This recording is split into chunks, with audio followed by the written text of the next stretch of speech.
Okay, so tonight I watched Patricia Rozema's Mansfield Park. Now, I watched Patricia Rozema's earlier film in January. I've heard the mermaid singing. It's a really, really good movie. So Mansfield Park is one of a handful of Jane Austen novels that I have not read.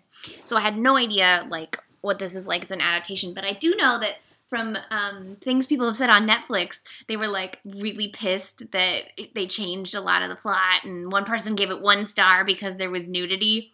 Shocking! Oh God, because probably in the Austen novel the adultery is like hinted at, and in this it's like here's some boobs. And some other things were changed, but I don't care because I haven't read it.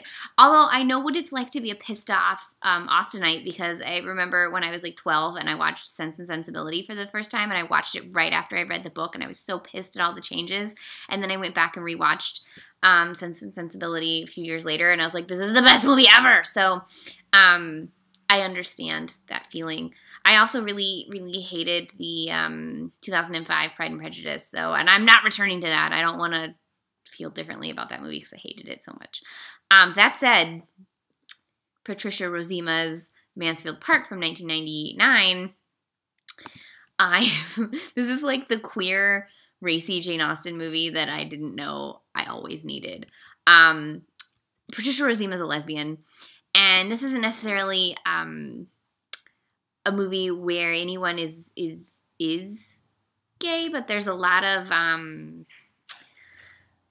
there's just a lot of like the way the camera holds on the women is beautiful, and there's a scene where Frances O'Connor is like super rained on and wet and like taking off her bodice in front of Bette Davidson, and it's pretty hot, so I needed that in my life. But then also you've got, so the story, she's like the poor relation, and she's sent to live with her fancy family in Mansfield Park so that her parents, have one less mouth to feed.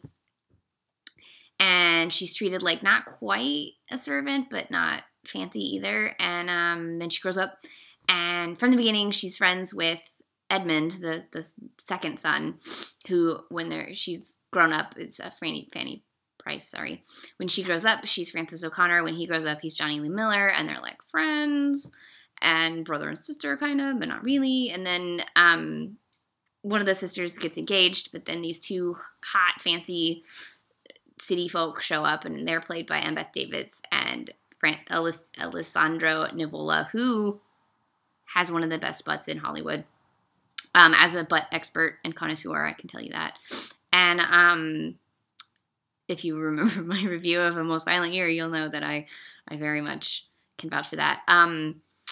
So he tries to flirt with one of the sister who's about to get married, and then she's like, tries to not succumb to it, so she gets married to this idiot, played by Hugh Bonneville, who's on Downton Abbey, and was in Paddington, and then runs off. And the parents are played by Harold Pinter and Lindsay Duncan, and I love Lindsay Duncan, which is amazing, but Harold Pinter, like, what?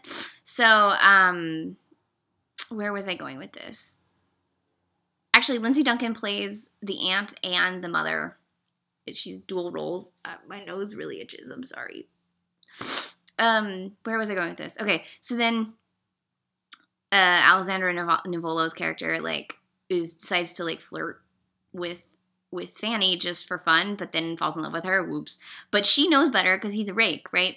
So then, the inevitable happens, and, I don't need to tell you how it ends. She goes with Edmund. Ugh. So I kept thinking, like, first of all, Alessandro Nivola and Frances O'Connor had way more chemistry than Jonny Lee Miller. I mean, I like Jonny Lee Miller since Hackers, but he was just like the bumbling, nice guy, British, and I was just like, Ooh, also James Purefoy plays the alcoholic older brother. Always good. Let's see. So, and Sophia Miles is her little sister. Like, everybody and their grandmother's in this movie. And Anna Popwell is also in this movie. Literally everybody and their grandmother in this movie. if I were writing this movie, if I was writing it, if I was like taking the story, because, you know, like it was original or whatever, I would have her go off with the bad guy, knowing full well that he will not change, and then die of a sad, broken heart after he abandons her. But then I'm not Jane Austen. And I read a lot of Edith Wharton novels, and that's pretty much what happens in every single Edith Wharton novel. So, basically, Edith Wharton is like Jane Austen. Like, she writes about the comedy of manners, sort of romancy things, but then everything ends sourly in Edith Wharton's novels. Like, everyone chooses poorly, and everyone ends up sad and alone. That's Edith Wharton. America's bitter, cynical Jane Austen.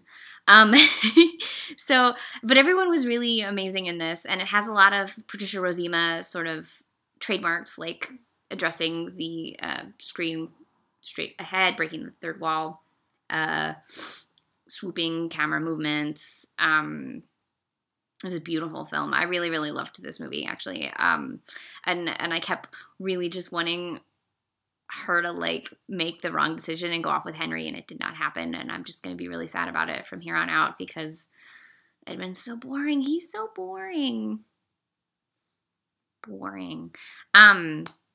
I love Frances O'Connor. She's in American. She's in Artificial Intelligence, which is a very underrated, amazing film, and she is so good in it. She's one of those actresses that's just like always good. Yes, so this was Patricia Rozema's Mansfield Park. It is on Netflix. Get your queer Jane Austen on with this movie. Watch it. Enjoy it. You'll probably feel the same way I do and just want it to end differently. But what's a girl to do? You know, you're like faced with a bad guy who you know is gonna fuck you over, or a boring guy who basically is your brother, and you're a poor relation, so you'll never have anybody else. Yay, women. Yeah. I really like this movie. Good way to start March off. So, again, it's on Netflix. It's from 1999. Patricia Rozema's Mansfield Park.